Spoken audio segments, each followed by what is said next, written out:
નમસ્કાર મિત્રો, આજના ગણતંત્ર દિવસ નિમિત્તે આપ સર્વેને ખૂબ ખૂબ શુભકામનાઓ। મિત્રો, આજે ખૂબ જ અગત્યનો દિવસ છે અને આજના દિવસને આપણે પ્રજાસત્તાક દિવસ અથવા તો ગણતંત્ર દિવસ તરીકે ઓળખીએ છીએ અને ઉજવીએ છીએ। મિત્રો, એઝ અ એડવોકેટ તરીકે આપની સમક્ષ અવારનવાર કાયદાકીય માહિતીઓ આપણે મૂકતા રહેલા છીએ। આપ એનો લાભ પણ મેળવી રહ્યા છો। વોટ્સએપથી, ફોનથી, કોમેન્ટ્સથી તમે તમારા પ્રશ્નો પણ રજૂઆત કરો છો, એના આપણે જેમ બને એમ જવાબો પણ આપતા રહેલા છીએ। એક વકીલ અને એક કાયદાના વિદ્યાર્થી તરીકે અમારી બીજી પણ ફરજ એ છે કે મારા સબસ્ક્રાઈબર્સને હું કાયદાની જોગવાઈઓ ઉપરાંત પણ એમના અધિકારોથી જાગૃત કરું અને એમને પોતાના જીવનની અંદર મદદરૂપ થાય એવી થોડી આપણે વાતો કરીએ। આ ગણતંત્ર દિવસની અંદર ખરેખર આપણા ભારત દેશની અંદર પ્રજાની સત્તા છે કે ખરેખર પ્રજા ગુલામી છે? પ્રજા ગુલામીનું જીવન વ્યતીત કરી રહેલી છે? એ પ્રશ્ન ખૂબ જ વિચારવા લાયક બાબત છે। મિત્રો, આજના વિડીયોની અંદર તમને કોઈ વિશિષ્ટ કાયદાની જોગવાઈઓ વિશે નહીં, પણ તમારા અધિકારો વિશે અને ભારત દેશની વાસ્તવિક પરિસ્થિતિ વિશે જાણકારી આપવા માટે આજે આપણે મળ્યા છીએ। તો મારી વિનંતી છે કે આ વિડીયો પૂરેપૂરો જોજો અને આત્મમંથન કરજો, કારણ કે આજે આપણે આત્મમંથન કરવા માટે મળ્યા છીએ કે ખરેખર ભારતની અંદર પ્રજાની સત્તા છે કે ભારતની પ્રજા ગુલામ છે? એનું આત્મમંથન કરવાનું છે મિત્રો આજે આપણે। અને આત્મમંથન કર્યા પછી આપણે એની અંદર શું કરી શકીએ એમ છીએ, એની ઉપર આપણે ચર્ચા કરી અને આગળ વધવાનું છે। તો મિત્રો, જે આપણે થંબનેલની અંદર જોયું કે ખરેખર ભારતમાં પ્રજાની સત્તા છે કે ભારતની પ્રજા એ ગુલામીની અંદર જીવન વ્યતીત કરી રહી છે, તો મિત્રો તમે જુઓ, શરૂઆત કરીએ તમારા ગામના સરપંચથી। તમારા વોટથી જીતેલો સરપંચ તમને બે હાથ જોડીને આજીજી કરી અને તમારા વોટ લઈ અને જીતેલો સરપંચ જ્યારે ચૂંટાઈ આવે છે અને જ્યારે તમે એના ઘેર જાઓ છો કે ભાઈ સરપંચ સાહેબ, મારા ફળિયાની લાઇટ બંધ છે, મારા ફળિયાનું પાણી બંધ છે, મારા ફળિયાની ગટર બરાબર કામ કરતી નથી, તો તમારી રહેમ રાહે અને તમારા મતથી જીતેલો એ સરપંચ તમને યોગ્ય જવાબ આપે છે ખરો? અને જો જવાબ યોગ્ય નથી આપતો તો એ પ્રજાની સત્તા છે કે સરપંચની ગુલામી છે? સરપંચ ચૂંટાયા પછી એ ગામનો રાજા બની જાય છે અને ગ્રામજનોને મદદરૂપ થવાના બદલે પોતાની સત્તાનો દુરુપયોગ કરી અને અસંખ્ય એવા કામો કરે છે કે જેનાથી દેશને નુકસાન જાય। દાખલા તરીકે લીલા બાવળનું નિકંદન કાઢી નાખવું, ગામમાં નદી જતી હોય તો એની નદીની ચોરી થતી નરી આંખે જોઈ પણ કોઈ કાર્યવાહી ના કરવી, આવા તો અનેક છે। એ બાબતો ઉપર આપણે વિચારીશું તો લગભગ 6 મહિના નીકળી જશે। એટલે એક દ્રષ્ટાંત રૂપ છે। એક ગામનો નાનો સરપંચ પણ પોતાની સત્તાનો દુરુપયોગ કરે છે અને ગ્રામજનોની સેવા કરતો નથી। એક ગામના ગરીબ, શોષિત, વંચિત અને તમામ પ્રકારના લોકોના વોટથી ચૂંટાયેલો હોય છે, છતાં પણ એ ગામના લોકોને ગાંઠતો હોતો નથી સત્તા મળ્યા પછી। તો ગામની અંદર પણ જ્યારે તમે ધ્વજવંદનના કાર્યક્રમની અંદર જાઓ તો વિચારજો કે હકીકતમાં આપણી સત્તા છે કે જે વોટ લેવા આવ્યો ત્યારે આજીજી કરતો તો અત્યારે રાજા બની ગયો છે, કોઈનું સાંભળતો નથી। એ જ પંચાયતની અંદર બેઠેલો તલાટી જ્યારે તમે પેઢીનામું કઢાવવા જાઓ, 7/12ની નકલ કઢાવવા જાઓ, આકારણી પત્રકની નકલ કઢાવવા જાઓ, આવકનો દાખલો મેળવવા જાઓ, જાતિનો દાખલો મેળવવા જાઓ, તો ગ્રામજનો સાથે યોગ્ય વ્યવહાર કરે છે. પહેલાં તો તલાટી સાહેબ મોટા ભાગે 90% કામોની અંદર તલાટીઓ રેગ્યુલર આવતા નથી, સમયસર આવતા નથી, સમયની અંદર ગુલ્લી મારે છે, ગમે ત્યારે આવવાનું ગમે ત્યારે જવાનું 90% કામની અંદર. અને જો મારી વાત ખોટી લાગતી હોય તો સરકાર એના માટે વિજિલન્સને સોંપે અને તપાસ કરાવડાવે, એટલે એની સાચી પરિસ્થિતિ બહાર આવશે. તો તલાટી કોઈને ગાંઠતા નથી, તો એમાં પ્રજાની સત્તા ક્યાં આવી?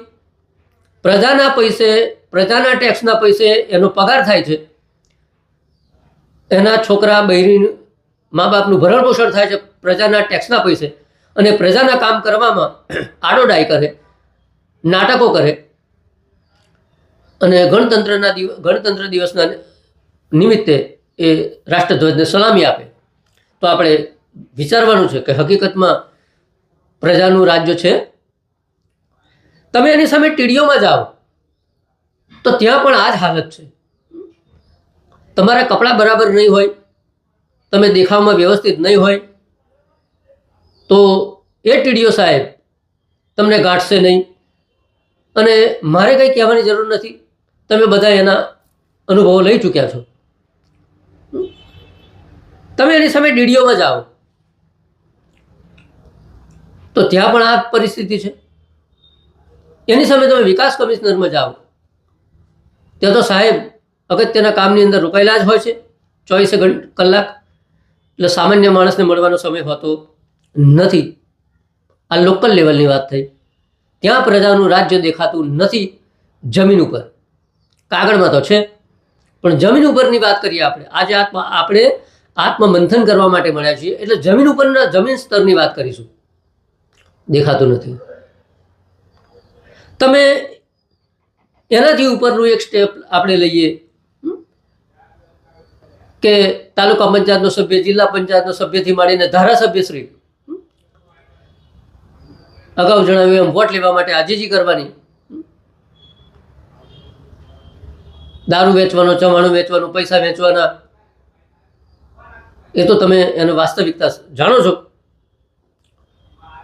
પણ જ્યારે તમે કામ લઈને જાઓ તો સાહેબ પહેલાં તો અંદર આરામથી બેઠા હોય ઘરમાં, કોઈ કહે કે ભાઈ ફલાણા ભાઈ આવ્યા છે આ ગામમાંથી, એટલે સાહેબ પહેલાં તો કહે સાહેબ ફ્રી નથી, થોડી વાર બેસવું પડશે. પેલો કલાક બેસે, સાહેબ આવીને કે બોલો બોલો બોલો એ શું છે?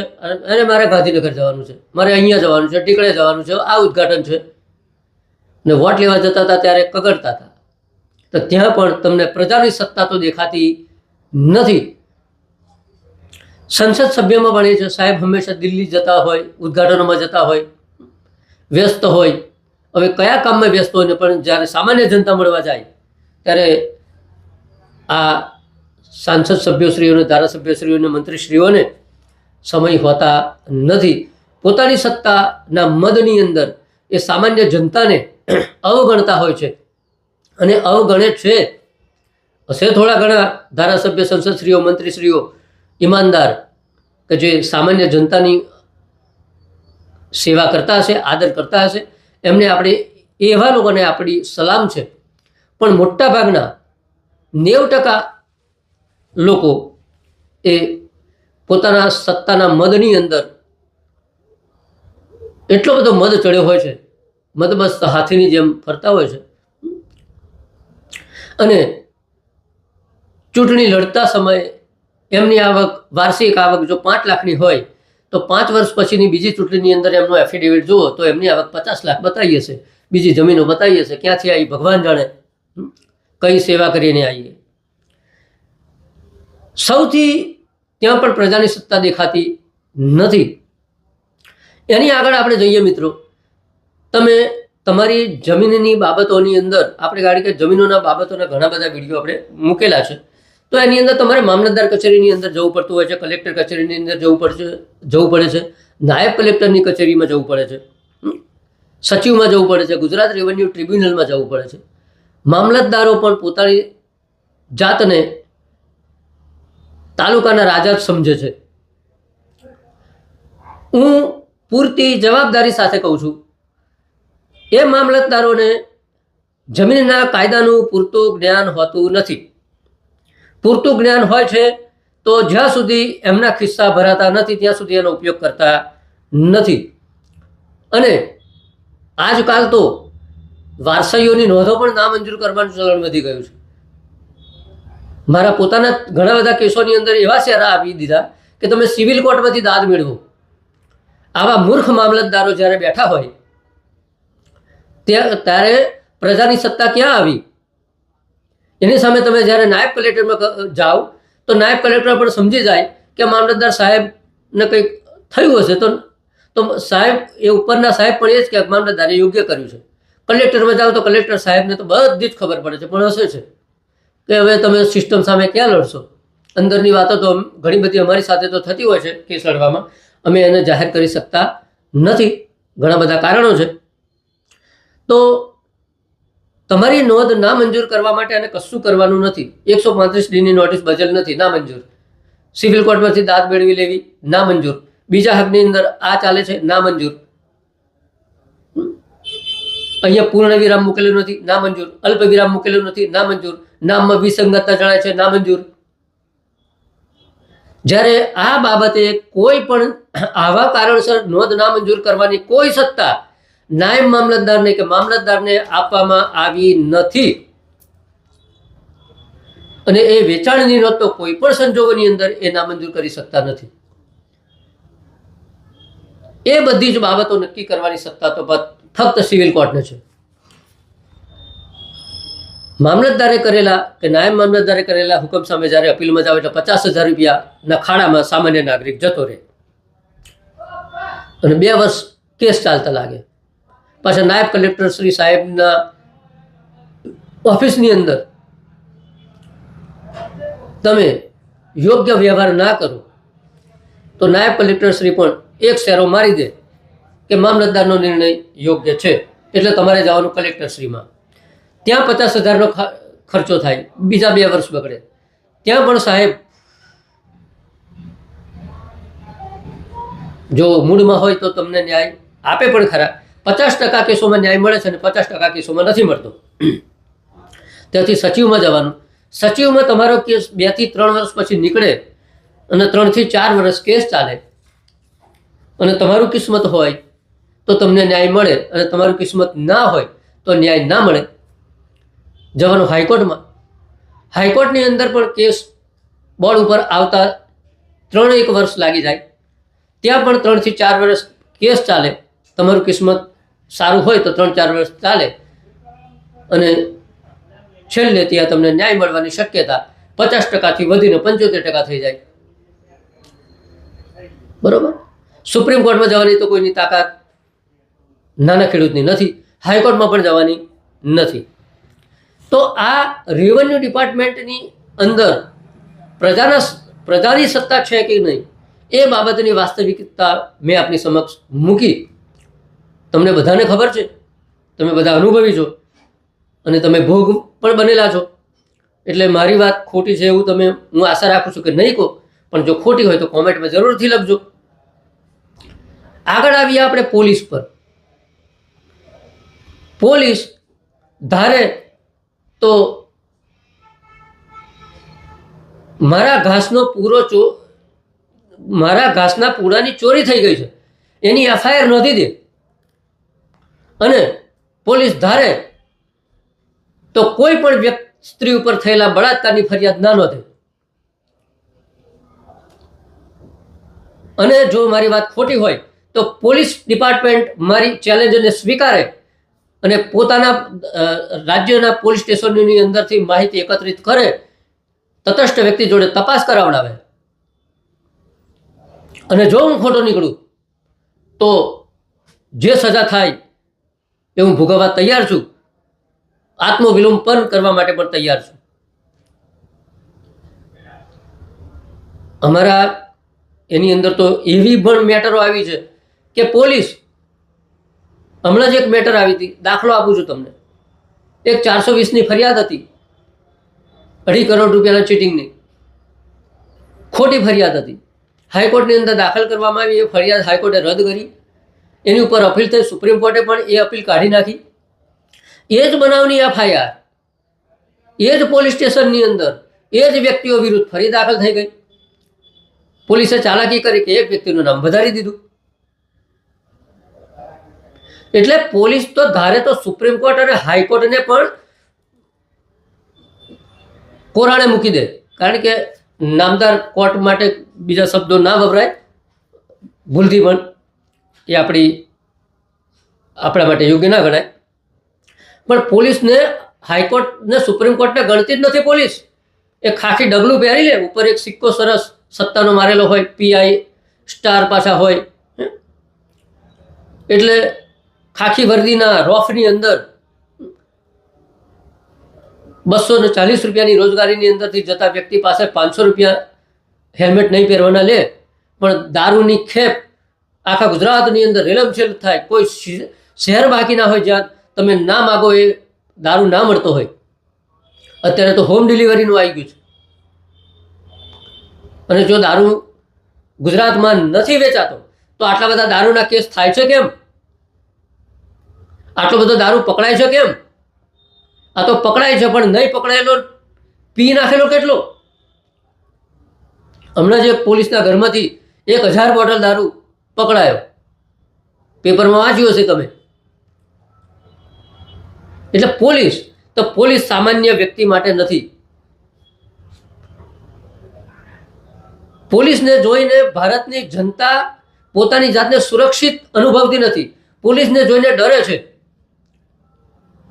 આ કેમ થાય છે? જે સીધો સાદો માણસ હોય છે એ પોલીસથી ડરે છે. બુટલેગરો ડરતા નથી, ચોરો ડરતા નથી, લૂંટારુઓ ડરતા નથી. પોલીસો પર ગાડીઓ ચડાવી દે છે, પણ સામાન્ય માણસ તો પોલીસથી ડરે છે. તો શું આ પ્રજાની સત્તા થઈ? ગણતંત્ર થયું? આનાથી તો અંગ્રેજોની પોલીસ સારી હતી. એ જ પોલીસ સંઘર્ષ કરીને સત્તા મેળવી હોય, જ્યારે મહિલાઓ આંદોલન કરે, યુવાનો આંદોલન કરે, ખેડૂતો આંદોલન કરે, તો ઉપર બેઠેલા આકાઓ અને ઉપર બેઠેલા નેતાઓના કહેવાથી એમની ઉપર લાઠીચાર્જ કરે. ભૂલી જાય છે કે અમે પણ એ જ સમાજમાંથી આવીએ છીએ. સોગંદ તો એમણે બંધારણની ખાધી હોય છે કે બંધારણ મુજબ કામ કરીશ, કાયદા મુજબ કામ કરીશ, પણ નોકરી મળ્યા પછી પોતાની નોકરી બચાવવા માટે, ખરાબ જગ્યા બદલી ના થાય એ માટે નેતાઓની ગુલામી કરે, પોતાના અધિકારીઓ, ઉચ્ચ અધિકારીઓની ગુલામી કરે અને સામાન્ય માણસ ઉપર ત્રાસ ગુજારે.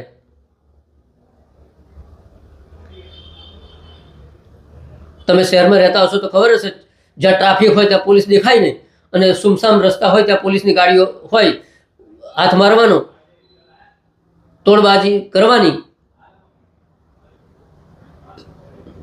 એના માટે તો મેહુલ બોગરા સાહેબના ઘણા બધા વિડીયો છે, તમે જોતા જશો. ઉપર જાઓ DSP સાહેબમાં તો ત્યાં પણ આવું છે.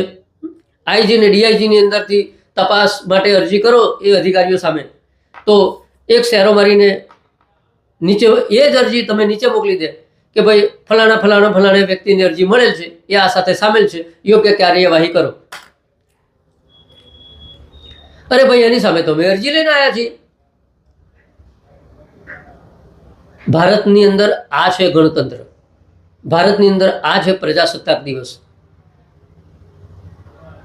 જનગણ મન ગીત ગાઈ લેવાનું 52 સેકન્ડનું, સલામે આપી દેવાની અને પોતાની જાતને ધન્ય ધન્ય અનુભવવાના કે અમે દેશના નાગરિક, આ લોકતાંત્રિક દેશની અંદર રહીએ છીએ. પણ હકીકતમાં એનો અનુભવ થતો નથી સામાન્ય જનતાને કે મારી સત્તા છે, મારા ટેક્સના પૈસાથી પગાર લેતો પોલીસ એ મને દંડો મારે છે ખોટા કારણસર, એને મારવાની કોઈ સત્તા નથી. મારા ટેક્સના પૈસાથી જેના છોકરાને પેટનો ખાડો પુરાય છે એ પોલીસ જ્યારે હું ફરિયાદ લઈને જાઉં છું ત્યારે મને હળધૂત કરે છે. અને પોલીસને શી ખબર, મને તો ખબર નહીં, ગૃહ ડિપાર્ટમેન્ટને ખબર હશે. આ ગંદી ગાળો બોલવાની ટ્રેનિંગ આપવામાં આવતી હશે કે ભાઈ સામાન્ય જનતા આવે તો ગંદી ગાળો બોલવાની? કોઈ પોલીસ સ્ટેશનની અંદર કોઈ પોલીસ અધિકારી માયનો લાલ એવો બતાવો કે જે ગંદી ગાળો ના બોલતો હોય. એ તો સીસીટીવી કેમેરા જાતે કરીને બંધ રાખે છે. એટલે પછી દરેક પોલીસ સ્ટેશનની અંદર એક સિસ્ટમ છે. સીસીટીવી કેમેરાની જે રેન્જ છે એ રેન્જથી બહાર એક જગ્યા રાખવામાં આવે છે. તોડ પાણી કરવા માટે એ જગ્યા પર લઈ જવાના. દરેક પોલીસ સ્ટેશનની અંદર 2 દરવાજા હોય છે. એક એન્ટ્રન્સ ઉપર સીસીટીવી કેમેરાની રેન્જ હોય, બીજામાં ના હોય. એટલે તમારે બીજા રસ્તેથી જવાનું, એટલે ખબર ના પડે કે તમે પોલીસ સ્ટેશનમાં ગયા હતા. તોડબાજી બધી ત્યાં કરવાની. તમે પૈસા આપો તો તમારી ગમે તેવી ખોટી એફઆઈઆર હોય તો સામાન્ય વ્યક્તિ ઉપર એફઆઈઆર કરીને તેને અંદર મૂકી દેવાનો. અને જો સાચી ફરિયાદ પણ સામેવાળો વ્યક્તિ, ગુનેગાર વ્યક્તિ જો પૈસાવાળો હશે તો તમારી ગમે તેટલી ફરિયાદ સાચી હશે, તમે ગમે તેટલા અન્યાયનો ભોગ બન્યા છો, પણ પોલીસના પેટનું પાણી હાલશે નહીં. તો આ છે પોલીસ, તમારી સેવામાં તત્પર. તો તમને શું આ બધું જાણ્યા પછી અને આ બધું અનુભવ્યા પછી તમને લાગે છે કે તમે પ્રજાસત્તાક દિનની ઉજવણી આપણે જે કરીએ છીએ એ યોગ્ય છે? આપણો દેશ ગણતંત્ર છે, પ્રજાનું રાજ્ય છે. ભારતના બંધારણની અંદર તો છે કે હમ ભારત કે લોગ.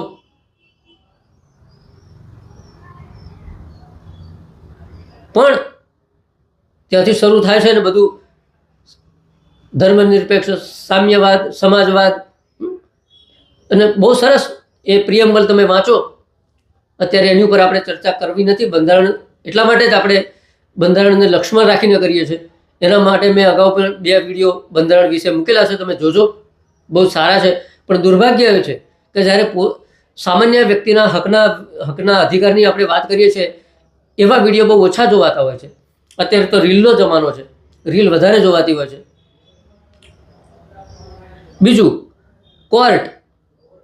કોર્ટની અંદર પણ અત્યારે એક ટ્રેડિશન આવી ગઈ છે કે તમે જ્યારે કોઈ પણ પ્રકારનો દાવો બાંધકામને લગતો કે કોઈ પણ લઈને જાઓ તો દાવો સાચો હોવા છતાં પણ એ ગેરકાયદેસરના કૃત્ય અટકાવવા માટે મનાઈહુકમ આપવામાં આવતો નથી. જો મારી વાત ખોટી હોય તો હાઈકોર્ટ પોતાની તાબા હેઠળની તમામ કોર્ટના અંદર તપાસ કરાવી અને એના આંકડા જાહેર કરે કે આ કોર્ટની અંદર વર્ષ દરમિયાન આટલા દાવા દાખલ થયા, એની અંદર તાત્કાલિક મનાઈહુકમ માંગવાની માગણી આટલા દાવાની અંદર થઈ, આટલા દાવાની અંદર દાખલ કરતાની સાથે મનાઈહુકમ આપી દેવામાં આવે. 5% કેસ નહીં મળે તમને. 5%. 100 કેસોની અંદર 5% કેસો પણ નહીં મળે. એ નહીં થવાના કારણે ગેરકાયદેસરનું કામ જે કૃત્ય કરે છે એને પ્રોત્સાહન મળે છે કે કોર્ટમાં તો કંઈ થવાનું નથી. તો અરાજકતા ફેલાવવામાં અને આવા ગેરકાયદેસરના કૃત્યો વધારવામાં અને એમાં વધારો થવામાં કોર્ટની પણ ભૂમિકા છે. બધાને એક જ લાકડીથી હાકે છે કે ના, નોટિસ જ કાઢવાની. સાહેબ ઉપર બેસી જાય છે એટલે સાહેબને એમ ખબર નહીં, એમને ઉપરથી સૂચના હશે એવી, આપણે એવો આક્ષેપ નથી કરતા, પણ નક્કી કરીને બેસી જવાનું કે મનાઈ નથી જ આપવાનો શરૂઆતના તબક્કે. અને જ્યારે એ મનાઈ અરજીની સુનાવણી થાય એ વખતે તો ઘણું બધું પાણી વહી ગયું હોય છે, ઘણા બધા પુરાવાની અંદર છેડછાડો થઈ ગઈ હોય છે, સ્થળ ઉપર ફેરફારો થઈ ગયા હોય છે. તો એ ન્યાયનો કોઈ મતલબ રહેતો નથી. 10-10, 15-15 વર્ષ સુધી આવાના કેસોની અંદર નિરાકરણ આવતા નથી. હમણાં પોલીસની વાત કરી, તમે એફઆઈઆર દાખલ કરો તો લલિતા કુમારી વિરુદ્ધ ઉત્તર પ્રદેશ સરકારનું એક લેન્ડમાર્ક જજમેન્ટ છે. એની ઉપરથી ગાઈડલાઈન પણ જાહેર કરવામાં આવી છે કે તાત્કાલિક એફઆઈઆર નોંધવાની, કોગ્નિઝન્સ કોગ્નિઝેબલ ઓફેન્સની, પોલીસ અધિકારના ગુનાની, પણ પોલીસ નોંધતી નથી. સુપ્રીમ કોર્ટના એ લલિત કુમારીના જજમેન્ટને તો એ ચાની અંદર ઘોડીને પોલીસ પી ગઈ છે. આ બાબતની ફરિયાદ તમે ડીએસપીમાં કરો તો ડીએસપી પણ કશું કરતા નથી. આ બાબતની ફરિયાદ તમે કોર્ટમાં કરો તો કોર્ટની સમક્ષ તમે મૂકો કે લલિતા કુમારીનું જજમેન્ટ આગે છે તો એ ઇન્કવાયરી પાડશે. ઇન્કવાયરીનો ઓર્ડર કર્યો એ જ ઘડીએ એ લલિતા કુમારીના જજમેન્ટની વિરુદ્ધ અવગણના કરી ગણાય. અરે ભાઈ, લલિતા કુમારીનું જજમેન્ટ કહે છે કે કોગ્નિઝેબલ ઓફેન્સની એફઆઈઆર તાત્કાલિક નહોતો, તમે તો ઇન્કવાયરીમાં નાખી દીધો આ કેસ. એક વર્ષ સુધી એની સુનાવણી ના થાય, 6 મહિના સુધી એ ઇન્કવાયરીના ઓર્ડરો ના થાય. એક કામ તો આ નીચેની અદાલતોની આ પરિસ્થિતિ છે. સામાન્ય માણસને ન્યાય મળતો નથી. સામાન્ય માણસનો ન્યાય પ્રણાલી ઉપરથી, કોર્ટો ઉપરથી વિશ્વાસ ડગી ગયો છે. આ વાસ્તવિકતા છે. એ કોર્ટોની અંદર ન્યાય ધ્વજવંદનનો કાર્યક્રમ થશે, પ્રજાસત્તાકના દિવસે ભાષણો પર થશે. ઉપર અપીલમાં જાઓ ડિસ્ટ્રિક્ટ કોર્ટમાં, કે વિલંબ તો ત્યાં પણ છે ન્યાય મેળવવામાં, હાઈકોર્ટોમાં પણ છે અને સુપ્રીમ કોર્ટમાં પણ છે. પણ મારી સુપ્રીમ કોર્ટને એ વિનંતી છે કે તમારા જજમેન્ટ અને તમારી ગાઈડલાઈન પોલીસો પોતાના પગ નીચે કચડે છે, કોર્ટો જુદા જુદા કારણોસર એને અવગણે છે, તમારી નીચેની અદાલતો, અને તમે એની સામે કશું જ કરી શકતા નથી. તો મહેરબાની કરી અને પ્રજાને ભોળવવા માટે આવા જજમેન્ટ પાસ ના કરશો.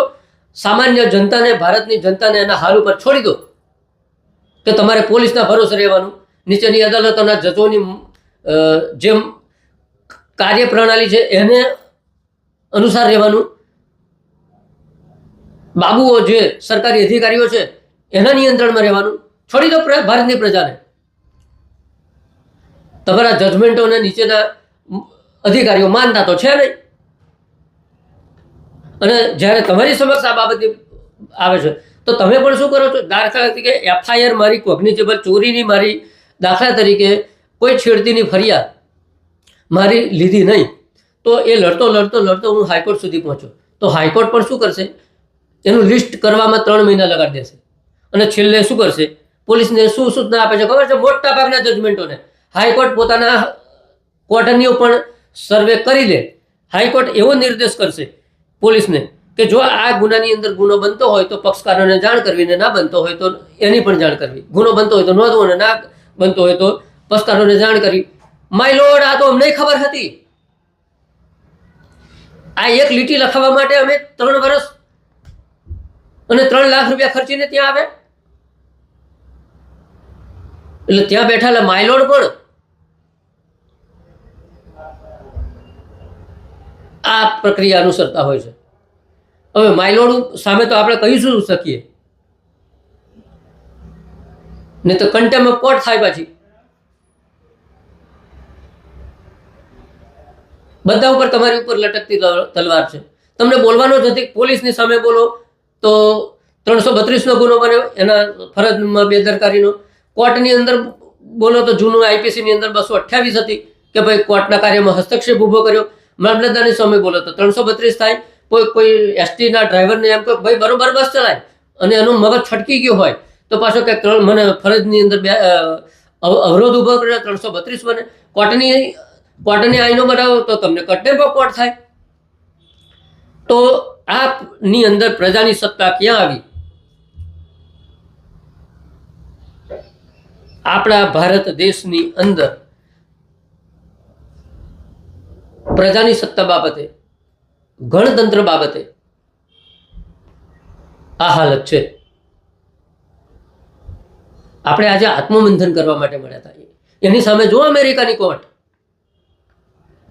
કાલે ટ્રમ્પે કીધું કે ભાઈ જે એક હતું નિયમ એનો કે જન્મથી ત્યાં નાગરિકતા મળશે, એને રદ કર્યો. તરત જ ત્યાંની એક જિલ્લાની અદાલતે, હાઈકોર્ટ સુપ્રીમ કોર્ટ તો જવા દો, એક જિલ્લાની અદાલતે, અને એમાં પણ 84 વર્ષ નાખ્યો છે, સ્ટે આપી દીધો. આ છે ન્યાય પ્રણાલી અને આ છે લોકતંત્ર.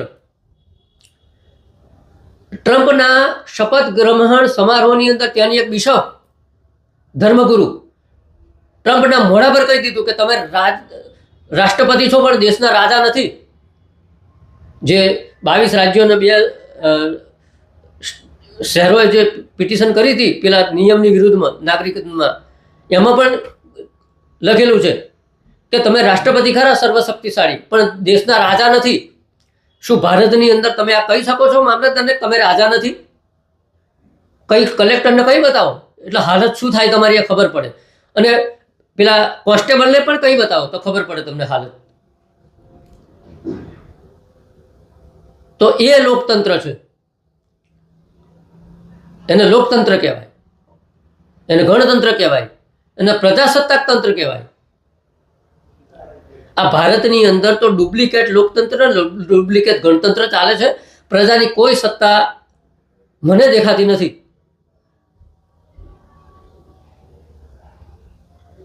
રાષ્ટ્રધ્વજને સલામી આપવાથી ગણતંત્ર બની જવાતું નથી.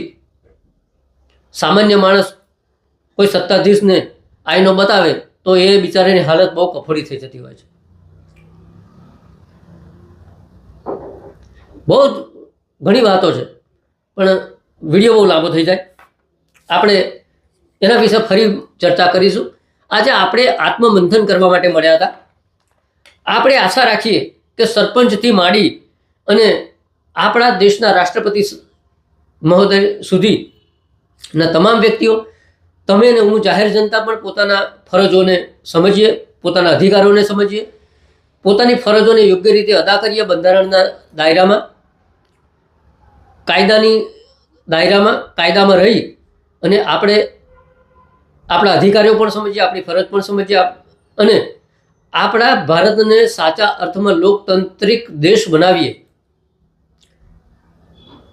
મારા આ વિડીયો કદાચ કોઈ અધિકારી કે ગમે તેની પાસે જાય તો ખોટું લગાડતા નહીં, કારણ કે એક દેશના નાગરિક તરીકે આ બાબત રાખવી મારી ફરજ હતી. હું મારા દેશને પ્રેમ કરું છું. મારો દેશ લોકતાંત્રિક દેશ છે, એની છાપ બગડે નહીં એની મને ચિંતા છે. મારા દેશની ન્યાય પ્રણાલીની ચર્ચા આખી દુનિયામાં થાય છે પણ ધરાતલ પર સામાન્ય જનતા ખુશ નથી એ ન્યાય પ્રણાલીથી. એનું મને દુઃખ છે એટલે કહેવું પડે છે. તો આજના દિવસે ફરી આપ સર્વને ગણતંત્ર દિવસની ખૂબ ખૂબ શુભકામનાઓ. અને આપણા ભારત દેશ સાચા અર્થમાં ગણતંત્ર બને, લોકતાંત્રિક બને એ બાબતે આપણે આગળ વધીશું. અને એના માટે તમારે બંધારણ વાંચવું પડશે, સારા સારા ઇતિહાસકારોના લેખો વાંચવા પડશે, એમની પુસ્તકો વાંચવા પડશે. ફ્રીડમ ફાઇટર્સ જે આપણે લડી ગયા એમના જીવન ચરિત્રો વાંચવા પડશે. તો તમને આપણા ભારત દેશ ઉપર પ્રેમ જાગશે, લોકશાહી ઉપર પ્રેમ જાગશે, ભારતની જનતા ઉપર પ્રેમ જાગશે અને તો જ આપણો દેશ વિશ્વગુરુ બની શકશે. બાકી તો રામ રાખે એમ રહીશું. આજના વિડીયોની અંદર આટલું જ. જો મારી વાતો સાચી લાગી હોય તો આ વાતોને વધારેમાં વધારે લોકો સુધી પહોંચાડો અને તમારા અધિકારો માટે જાગૃત રહો. ભારતનું બંધારણનો અવશ્ય અભ્યાસ કરો. રામાયણ વાંચો, મહાભારત વાંચો, શ્રીમદ ભાગવત વાંચો, 18 પુરાણો વાંચો, 4 વેદ વાંચો, 108 ઉપનિષદ વાંચો, શ્રુતિ વાંચો, સ્મૃતિઓ વાંચો, યજ્ઞો કરો, હવનો કરો. બરોબર? અરે જુદી જુદી માતાઓ પોતાના કોઠામાં લાવીને ધૂણો બી ખરા તમે લો, માંડવા કરો, ગરબા રાખો, પણ સાથે સાથે બંધારણ પણ વાંચો. તો તમને તમારા અધિકારો બાબતે માહિતી મળશે. બરાબર?